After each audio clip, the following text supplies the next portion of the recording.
शांति 27 दिसंबर 2023 की साकार मुरली है। बाबा बोले, मीठे बच्चे, देवताओं से भी उत्तम कल्याणकारी जन्म तुम ब्राह्मणों का है, क्योंकि तुम ब्राह्मण ही बाप के मददगार बनते हो। आज का प्रश्न है, अभी तुम बच्चे बाबा को कौन सी मदद करते हो? मददगार बच्चों को बाप क्या प्राइज देते हैं? उत्तर है, बाबा प्योरिटी पीस का राज्य स्थापन कर रही हैं। हम उन्हें प्योरिटी की मदद करते हैं। बाबा ने जो यज्ञ रचा है उसकी हम संभाल करते हैं, तो जरूर बाबा हमें प्राइज देगा। संगम युग पर भी हमें बहुत बड़ी प्राइज मिलती है। हम सृष्टि के आदि मध्य अंत को जानने वाले त्रिकालदर्शी बन जाते हैं और भविष्य में गद्दी नशीन बन जाते हैं। यही प्राइज है। गीत बजा है, पिता माता सहायक स्वामी सखा। ओम शांति। यह किसकी महिमा है? यह है परम प्रिय परम पिता परमात्मा, जिनका नाम शिव है। उनकी महिमा, उनका ऊंचते ऊंच नाम भी है तो ऊंचे ते ऊंचा धाम भी है। परम पिता परमात्मा का भी अर्थ है सबसे ऊंचे ते ऊंची आत्मा। और किसको भी परम पिता परमात्मा नहीं कहा जाता। उसकी महिमा अपरम अपार है। ऐसे कहते हैं कि इतनी तो महिमा है जो उसका पार नहीं पा सकते। ऋषि मुनि भी ऐसे कहते थे कि उसका पार नहीं पा सकते। वो भी नेति नेति कहते आए हैं। अब बाबा स्वयं आकर अपना परिचय देते हैं। क्यों? बाबा का परिचय तो होना चाहिए ना। तो बच्चों को परिचय कैसे मिले? जब तक वह इस भूमि पर न आए तब तक और कोई उनका परिचय दे न सके। जब फादर शोज सन, तब सन शोज फादर। बाप समझाते हैं, मेरा भी पार नूदा हुआ है, मुझे ही आकर पतितों को पावन करना है। साधु संत भी गाते रहते हैं, पतित पावन सीता राम आओ, क्योंकि रावण का राज्य है। रावण कोई कम नहीं है। सारी दुनिया को तमो प्रधान पतित किसने बनाया? रावण ने। फिर पावन बनाने वाला समर्थ राम है ना। आधा कल्प राम राज्य है तो आधा कल्प रावण का भी राज्य चलता है। रावण क्या है यह कोई नहीं जानते। वर्ष वर्ष जलाते रहते हैं तो भी रावण का राज्य चलता रहता है, जलता थोड़े ही है। मनुष्य कहते हैं परमात्मा समर्थ है तो रावण को राज्य करने क्यों देते हैं? बाप समझाते हैं, यह नाटक है हार जीत का, हेल और हेवन का। भारत पर ही सारा खेल बना हुआ है। यही बना बनाया ड्रामा है। ऐसे नहीं, परम पिता सर्वशक्तिमान है तो खेल पूरा होने से पहले ही आएगा या आधे में खेल को बंद कर सकता है। बाप कहते हैं, जब सारी दुनिया पतित हो जाती है तब मैं आता हूँ। इसलिए शिवरात्रि भी मनाते हैं, शिवाय नमः भी कहते हैं।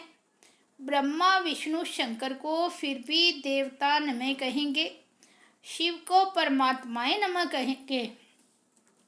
शिव क्या ऐसा ही है जैसा बबुलनाथ में या सोमनाथ के मंदिर में है? क्या परम पिता परमात्मा का इतना बड़ा रूप है? वह आत्मा का छोटा बाप का बड़ा है। क्वेश्चन आएगा ना। जैसे यहाँ छोटे को बच्चा, बड़े को बाप कहा जाता है, वैसे परम पिता परमात्मा अन्य आत्माओं से बड़ा है और हम आत्माएं छोटी हैं? नहीं। बाप समझाते हैं, बच्चे मेरी महिमा गाते हो, कहते हो परमात्मा की महिमा अपरम अपार है। मनुष्य सृष्टि का बीज है तो पिता को बीज कहेंगे ना। वे क्रिएटर है। बाकी जो इतने वेद उपनिषद गीता यज्ञ तप दान पुण्य, ये सब है भक्ति की सामग्री। इनका भी अपना टाइम है। आधा कल्प भक्ति का, आधा कल्प ज्ञान का। भक्ति है ब्रह्मा की रात, ज्ञान है ब्रह्मा का दिन। ये शिव बाबा तुमको समझाते हैं। इनको अपना तन तो है नहीं। कहते हैं मैं तुमको फिर से राजयोग सिखलाता हूँ, राज्य भाग्य दिलाने लिए। अब ब्रह्मा की रात पूरी होती है, वही धर्म ग्लानि का समय आ पहुँचा है। सबसे जास्ती ग्लानि किसकी करते हैं? परम पिता परमात्मा शिव की। लिखा है ना, यदा यदा ही। ऐसे नहीं मैंने कल पहले कोई संस्कृत में ज्ञान दिया है, भाषा तो यही है। तो जब भारत में देवी देवता धर्म स्थापन करने वाले की ग्लानि होती है, मुझे ठीक कर भीतर में ठोक देते हैं, तब मैं आता हूँ। जो भारत को स्वर्ग बनाते हैं, पतितों को पावन बनाते हैं, उनकी कितनी ग्लानि की है। तुम बच्चे जानते हो भारत है सबसे पुराना खंड जो कभी विनाश नहीं होता है। सतयुग में लक्ष्मी नारायण का राज्य भी यहाँ ही होता है। यह राज्य भी स्वर्ग के रचयिता ने दिया है। अब तो वही भारत पतित है। तब फिर मैं आता हूँ, तब तो उनकी महिमा गाते हैं, शिवाय नमो। इस बेहद के ड्रामा में हर एक आत्मा का पार नूदा हुआ है जो रिपीट होता है, जिससे ही कोई टुकड़ा निकाल हद का ड्रामा बनाते हैं। अभी हम ब्राह्मण हैं, फिर देवता बनेंगे, यह है ईश्वरीय वर्ण। यह है तुम्हारा 84वें जन्म का भी अंत। इसमें चारों वर्णों का तुमको ज्ञान है, इसलिए ब्राह्मण वर्ण सबसे ऊंच है। परंतु महिमा व पूजा देवताओं की होती है। ब्रह्मा का मंदिर भी है, परंतु कोई को पता नहीं कि इसमें परमात्मा आकर भारत को स्वर्ग बनाते हैं। जब स्थापना हो रही है तो विनाश भी चाहिए, इसलिए कहते हैं कि रुद्र ज्ञान यज्ञ से विनाश ज्वाला निकली। अब वही बाप बच्चों को समझा रही हैं, मीठे बच्चे, अब ये तुम्हारा अंतिम जन्म है। मैं तुमको फिर से स्वर्ग का वर्षा देने आया हूँ। तुम्हारा हक है, परंतु जो मेरी श्रीमत पर चलेंगे उनको मैं स्वर्ग की प्राइज दूंगा। उन्हें भी पीस प्राइज आदि मिलती है, परंतु बाप तो तुम सबको स्वर्ग की प्राइज देते हैं। कहते हैं मैं नहीं लूँगा, मैं तुम्हारे द्वारा स्थापना कराता हूँ तो तुमको ही दूंगा।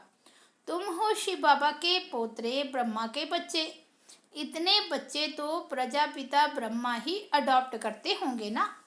यह ब्राह्मण जन्म तुम्हारा सबसे उत्तम है, यह कल्याणकारी जन्म है।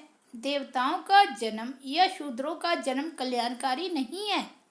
यह तुम्हारा जन्म बहुत कल्याणकारी है, क्योंकि बाप का मददगार बन सृष्टि पर प्योरिटी पीस स्थापन करते हो। वे इनाम देने वाले थोड़े ही जानते हैं, वो तो कोई अमेरिकन आदि को दे देते हैं।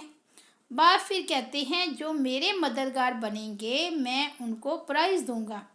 प्योरिटी है तो सृष्टि में पीस प्रॉस्पेरिटी भी है। ये तो वैशाल्य है, सतयुग है, शिवालय शिव बाबा ने स्थापन किया है। साधु सन्यासी हैं, हठ योगी ग्रस्त धर्म वालों को सहज राजयोग तो सिखा नहीं सकते। भल 1000 बार गीता महाभारत पढ़े, यह तो सबका बाबा है।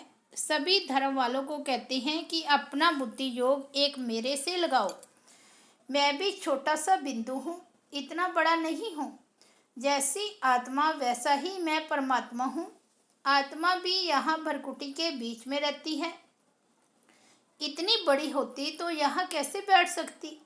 मैं भी आत्मा जैसा ही हूँ, सिर्फ मैं जन्म मरण रहित सदा पावन हूँ और आत्माएं जन्म मरण में आती है।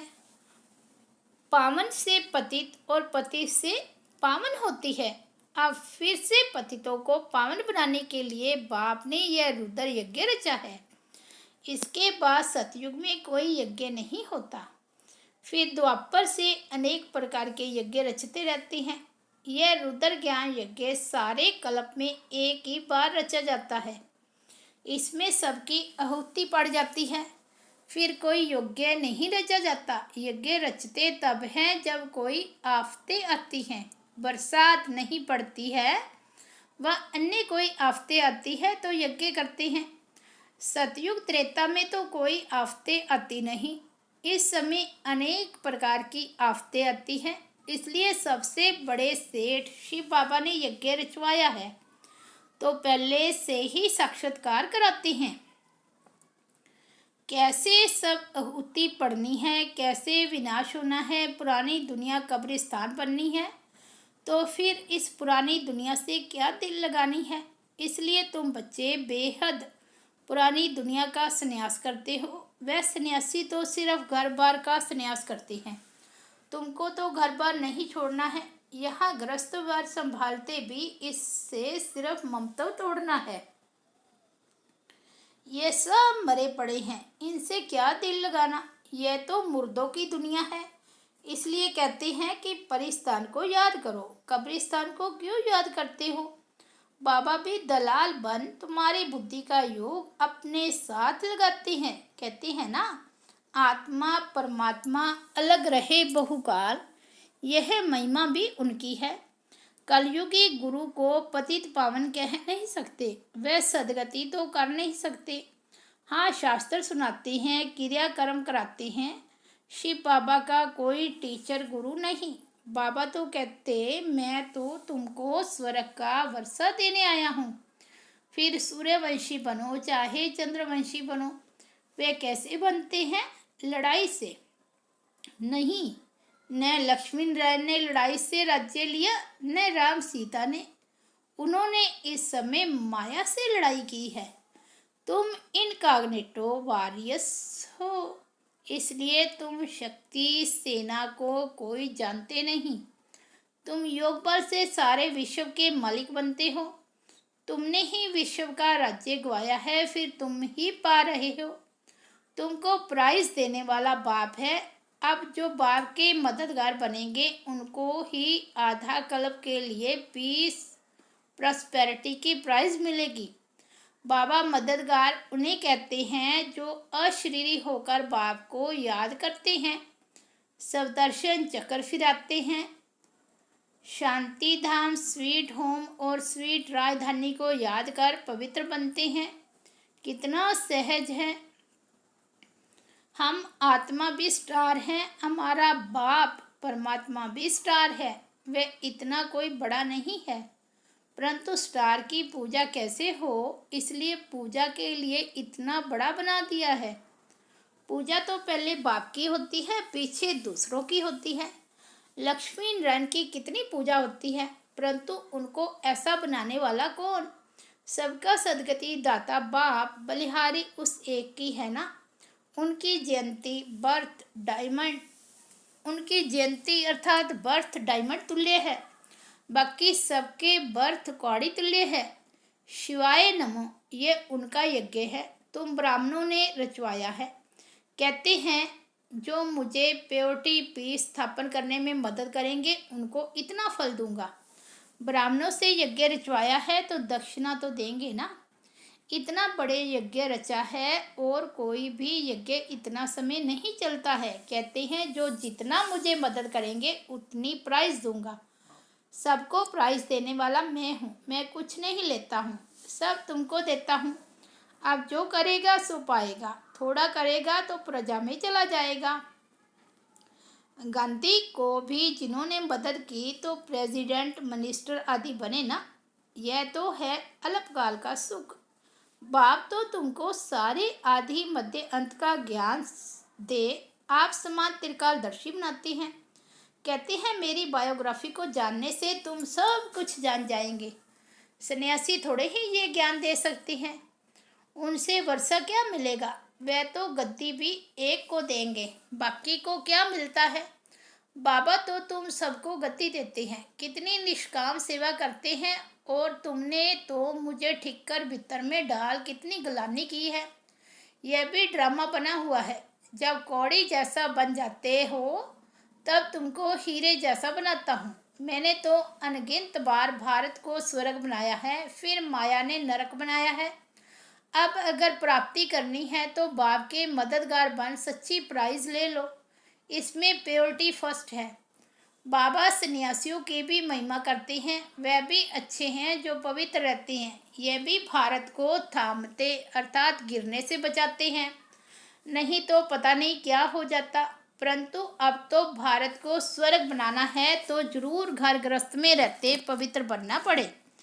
बाप दादा दोनों बच्चों को समझाते हैं। शिव बाबा भी इस पुरानी जुत्ती द्वारा बच्चों को राय देते हैं। नई ले नहीं सकते, माता के गर्भ में तो आते नहीं, पति दुनिया पति शरीर में ही आते हैं। इस कलयुग में है घोर अंधेरा, घोर अंधेरे को ही सोजरा बनाना है।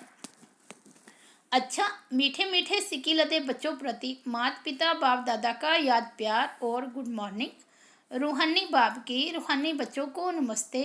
हम रूहानी बच्चों की रूहानी बाप दादा को याद प्यार गुड मॉर्निंग और नमस्ते।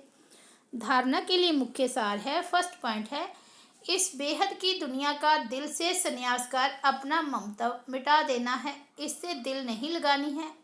सेकंड पॉइंट है, बाप का मददगार बन प्राइज लेने के लिए अशरीरी बनना है। दूसरा, पवित्र रहना है। तीसरा, स्वदर्शन चक्र फिराना है। चौथा, स्वीट होम और स्वीट राजधानी को याद करना है। आज का वरदान है, विशेषताओं को सामने रख सदा खुशी खुशी से आगे बढ़ने वाले निश्चय बुद्धि विजयी रतन भव। अपनी जो भी विशेषताएं हैं उनको सामने रखो, कमजोरियों को नहीं, तो अपने आप में फेथ रहेगा। कमजोरी की बात को ज़्यादा नहीं सोचो तो फिर खुशी में आगे बढ़ते जाएंगे। यह निश्चय रखो कि बाप सर्वशक्तिमान है तो उनका हाथ पकड़ने वाले पार पहुँचे कि पहुँचे। ऐसे सदा निश्चय बुद्धि विजयी रतन बनते हैं। अपने आप में निश्चय, बाप में निश्चय और ड्रामा की हर सीन को देखते हुए उसमें भी पूरा निश्चय हो, तब विजयी बनेंगे। आज का स्लोगन है, प्योरिटी की रॉयल्टी में रहो तो हद की आकर्षणों से न्यारे हो जाएंगे। अच्छा, ओम शांति। तो ये थे बाबा के 27 दिसंबर 2023 के अनमोल महावाक्य। मुरली का हेडिंग है, मीठे बच्चे, देवताओं से भी उत्तम कल्याणकारी जन्म तुम ब्राह्मणों का है, क्योंकि तुम ब्राह्मण ही बाप के मददगार बनते हो। अच्छा, ओम शांति।